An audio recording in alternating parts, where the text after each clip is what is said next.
Students, welcome back. This is Manish Pawar and you are watching CBL। पहले बताएं आप लोग कैसे हैं? सब बढ़िया, perfect. And what about preparation? अभी तक जो तैयारी चल रही है वो कैसे चल रही है ये बताएं। सर सही चल रही है।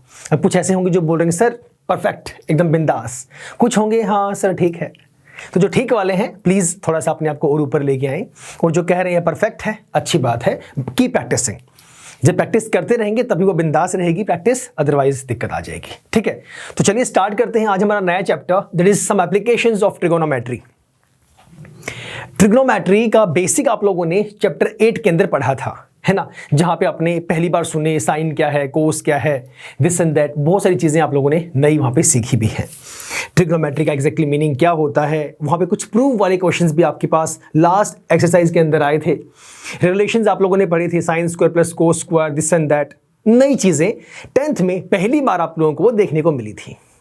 अब उसी बेस पे जुड़ता हुआ हमारा आज का चैप्टर है, that is applications of trigonometry.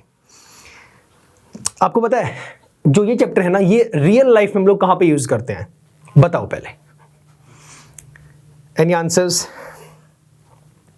Applications trigonometry के हम लोग यूज करते हैं हाइट्स निकालने में, डिस्टेंसेस निकालने में, राइट। बिल्डिंग की हाइट निकालनी है, किन्हीं दो बिल्डिंग्स के बीच की डिस्टेंस हमें निकालनी है। इन सब सिचुएशंस, ऐसी जगह पे हम लोग अपना एप्लीकेशन ऑफ ट्रिग्नोमेट्री, ये वाला चैप्टर अपना, इसका कॉन्सेप्ट हम लोग अपना यूज करते हैं। बिल्कुल जीरो से बताऊंगा, जिसने अभी तक भी, जिसको बेसिक भी नहीं पता एग्जैक्टली, देखो वो तो करना पड़ेगा कि हम लोग साइन का फॉर्मूला क्या होता है, tan का क्या होता है, ये बेसिक आपको पता होना चाहिए, जो चैप्टर 8 में आप लोगों ने किया है। मैं ट्राइंगल मेन समझना आपको सिखाऊंगा, आपको डायग्राम ड्रॉ कैसे करना है, सबसे इंपॉर्टेंट डायग्राम कैसे ड्रॉ करना है। फिर से वही चीज चैप्टर 13 में भी आपके पास ऐसे आएगा, जहां पे जो एरिया वाला आपका चैप्टर है, जहां पे वॉल्यूम्स होंगी, आपके एरियाज आपके होंगे, मेंस्ट्रुएशन वाला, वहां पर भी, उस चैप्टर के अंदर भी 90% बल्कि ज्यादा बेशक से आपको उस चैप्टर से भी क्वेश्चंस जो आएंगे, डायग्राम वहां पे मेंशन्ड नहीं होंगे, आपको खुद ड्रॉ करने पड़ेंगे। यहां इस कहानी के अंदर भी डायग्राम्स ड्रॉ नहीं होंगे, खुद आपको ड्रॉ करने पड़ेंगे, राइट। तो चलिए स्टार्ट करते हैं। What is it basically, how we work on this one. हम दो सिचुएशन लेके चलते हैं। एक सिचुएशन तो ये मान लेते हैं, मान लो चलो दिस इज अ बिल्डिंग। मानने में क्या जा रहा है, सपोज कर लेते हैं ये बिल्डिंग है, ठीक है। आप यहां पे खड़े हैं, अब बिल्डिंग भी ग्राउंड के ऊपर ही खड़ी है, ये ग्राउंड है आपका, ग्राउंड लेवल है, बिल्डिंग भी ग्राउंड के ऊपर ही खड़ी है और आप भी ग्राउंड के ऊपर ही खड़े हैं, आप यहां पे खड़े हैं, राइट। आपने यहां नीचे से इसके टॉप को देखा, तो एक तो आपके पास ये हाइट हमारे पास प्रेजेंट है, मुझे नहीं पता कितनी है, ये हाइट मेरे पास है। यहां से इस पॉइंट से, इस बिल्डिंग के बेस से जो डिस्टेंस है आपकी, वो भी मुझे नहीं पता है। मैंने यहां से देखना स्टार्ट किया ऊपर इसके टॉप पे, यहां से, यहां नीचे से ऊपर देखना स्टार्ट किया। Case number 1। केस नंबर 2, अब की बार यहां पे कोई कार खड़ी है, जहां मैं था वहां पे कोई कार ऑलरेडी पार्क्ड है, लेकिन आप अब की बार इसके टॉप पे हैं और अब की बार आपने इसके टॉप से कार को देखा। तो ये सिर्फ ये दो केसेस आपके पूरे चैप्टर में यूज होंगे।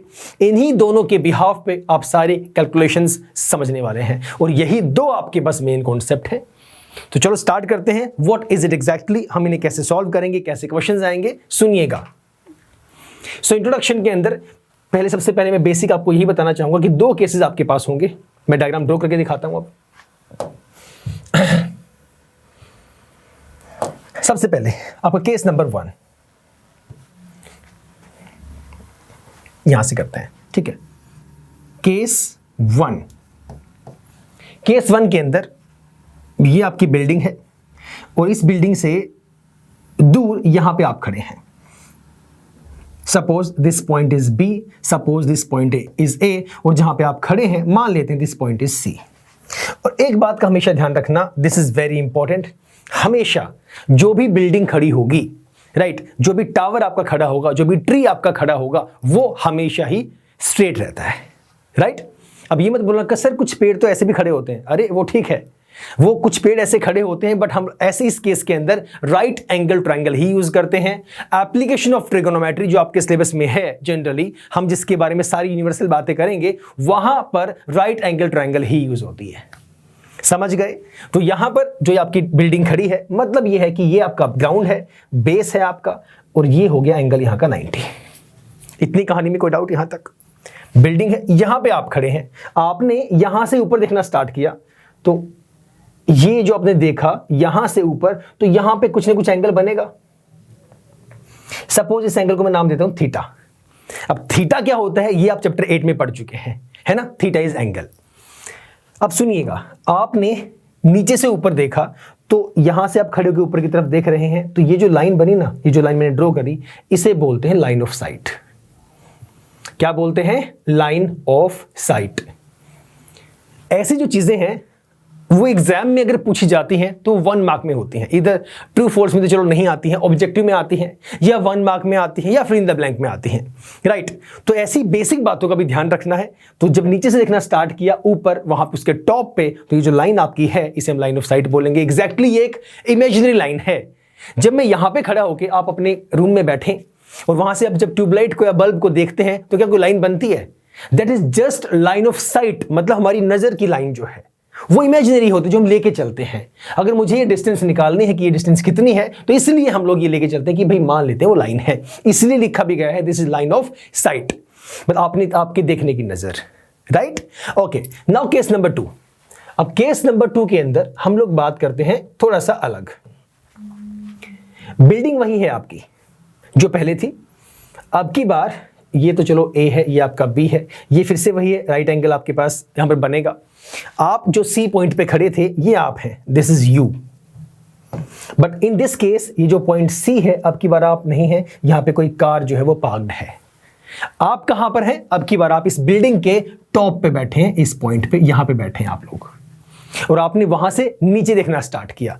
इन दिस सिनेरियो आप ऊपर से बैठ के नीचे देख रहे हैं, समझे? तो ये भी क्या कहलाएगी? Line of sight. तो ये भी होगी लाइन ऑफ साइट, तो ये भी कहलाएगी, कुछ अलग नहीं होगा। ये भी आपके देखने की नजर ही है, उसकी ही लाइन की बात कर रहे हैं। लेकिन अब की बार जो एंगल बनेगा वो यहां पे हमने थीटा बोल दिया। अब हमेशा क्या होता है, मैं भी ऐसे खड़ा हूं, सुनना मेरी बात, दोनों केस, पहले ये केस फिर ये केस। यहां पे खड़ा हूं, अब यहां से मुझे ऊपर देखना है, मैं नीचे ग्राउंड पे खड़ा हूं, मुझे बिल्डिंग की हाइट पे देखना है, तो मुझे ऐसे देखना पड़ेगा। तो ये बनी लाइन ऑफ साइट। अब उल्टा करते हैं, अब की बार मैं ऐसे खड़ा हूं नॉर्मल, और मुझे नीचे देखना है ऐसे, तो मुझे एंगल बनेगा ये वाला, लाइन ऑफ साइट होगी ये वाली, क्योंकि मुझे नीचे की तरफ देखना पड़ रहा है। अब सुनना, जो पहले मैं ग्राउंड पे था, जब यहां से ऊपर देख रहा था, अब मैं टॉप पे हूं, लेकिन जो ग्राउंड लेवल है वो टॉप वाले लेवल पे पैरेलल तो होगा। सर ये क्या बोल रहे हैं आप? सुनो, ये जो चीज है काफी इंपॉर्टेंट है। ये जो नीचे लाइन है आपके पास, जो ग्राउंड है, क्या मैं कह सकता हूं यहां पे जो लाइन होगी, हॉरिजॉन्टल लाइन अगर मैं ड्रॉ करूं, तो ये दोनों पैरेलल होंगी? If I draw this line जो कि हॉरिजॉन्टल है, तो मैं ये बोल दूं कि ये इसके पैरेलल रहेगी कि नहीं रहेगी? होगी ना। तो इस वाले केस में जो एंगल बनेगा वो एंगल यहां पर बनेगा, थीटा एंगल, क्योंकि आप ऊपर खड़े हैं। लाइंस आपकी पैरेलल है, तो एंगल यहां से बनेगा, ना कि एंगल यहां से बनेगा। मैं फिर से रिपीट करता हूं, ये कॉन्सेप्ट बहुत जरूरी है। आप जब नीचे खड़े हैं तो एंगल आपके पास यहां पे बन रहा है, लाइन ऑफ साइट वही है। नीचे से ऊपर देखा, हॉरिजॉन्टल लाइन के along, this is the angle theta. In this case मुझे पता है कि ग्राउंड के पैरेलल ही ये वाली भी लाइन है, इसे भी मैं हॉरिजॉन्टल लाइन कह सकता हूं, बोथ आर पैरेलल। तो so I can say this angle is theta. Now अगर ये एंगल आपका थीटा है, और ये आपने पहले ही पढ़ा हुआ है, 9th क्लास में पढ़ा है आप लोगों ने, दो लाइंस अगर पैरेलल है, ये आपकी लाइन ट्रांसवर्सल जा रही है, तो ये एंगल इसके इक्वल आ जाएगा। मतलब ये कह सकता हूं कि ये एंगल भी थीटा है। समझे? क्लियर है ये चीज? पॉइंट नंबर 3, पॉइंट नंबर 3 ये है, अगर आप नीचे खड़े होके कहीं ऊपर देखते हैं, तो जो थीटा आपका बनता है, जो एंगल आपका बनता है, इसे बोलते हैं श्रीमान एंगल ऑफ एलिवेशन। क्या बोलते हैं? This is my angle of elevation. समझ गए? अगर आप ऊपर खड़े हैं और ऊपर से नीचे देखते हैं किसी भी कार को या किसी भी ऑब्जेक्ट को, तो ये जो एंगल कहलाएगा आपका, इसे बोलते हैं एंगल ऑफ डिप्रेशन। क्या बोलते हैं? Angle of depression. So depression it means हम नीचे की तरफ देख रहे हैं, एलिवेशन मतलब एलिवेट हो रहा है, आप नीचे से ऊपर देख रहे हैं। समझ गए? यहां तक किसी पॉइंट में कोई डाउट हो तो मुझे बताओ, फिर चलता हूं मैं आगे। क्लियर? कोशिश करना, जो समझ में ना आए फिर से बैक जाके वीडियो को बैक करके देखना, फिर भी नहीं आता है डाउट सेशन में पूछना। 10th क्लास के अंदर एक भी टॉपिक, मैं चैप्टर की बात ही नहीं कर रहा, मैं टॉपिक की बात कर रहा हूं, एक भी टॉपिक ऐसा नहीं छोड़ना है जो आप लोगों को हल्का सा संशय भी हो। डाउट मैं ये बात नहीं कर रहा कि हमें वो चैप्टर नहीं आता, हमें वो टॉपिक नहीं आता ना, उस टॉपिक में भी हल्का सा मुझे डाउट है, ऐसा भी नहीं छोड़ना है। ये तो बहुत दूर की बात है कि मुझे वो टॉपिक आता ही नहीं है, उस बात को तो भूल ही जाओ। Getting it? हर एक टॉपिक काफी अच्छे से आप लोगों ने करना है, अच्छे से समझना है। चलिए लेट अस मूव फॉरवर्ड। जैसे ये है, ये डायग्राम हमारे पास बना हुआ है, ये हम लोगों ने लिया। This is a building, this is Qutub Minar, right.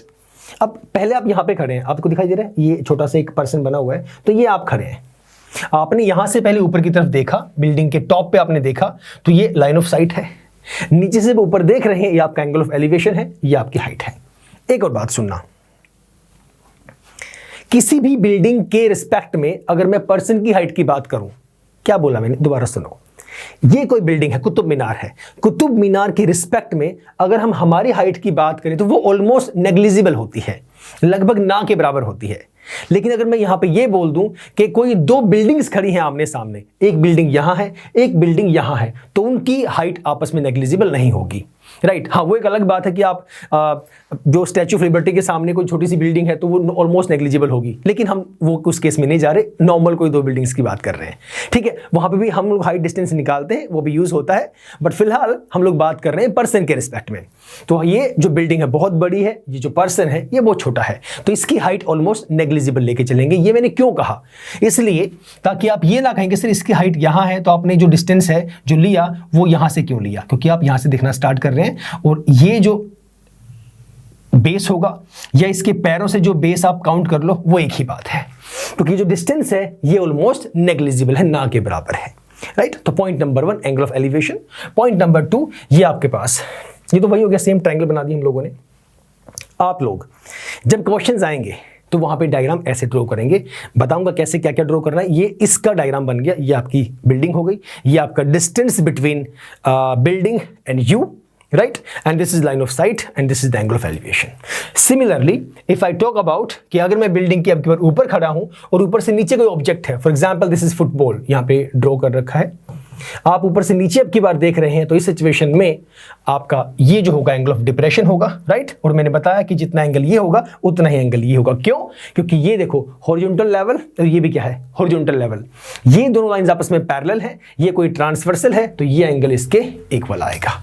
Alternate angles ये आपने पहले पढ़ा हुआ है। ये कॉन्सेप्ट क्लियर है या नहीं है, पहले मुझे इतना बता दो, फिर चलते हैं आगे। क्लियर है, पक्की बात है? तो फिलहाल इतना ही सर, मिलेंगे नेक्स्ट क्लास में, इससे आगे हम लोग स्टार्ट करेंगे, right. Till the time stay safe, stay healthy and yes keep smiling. Bye bye, take care.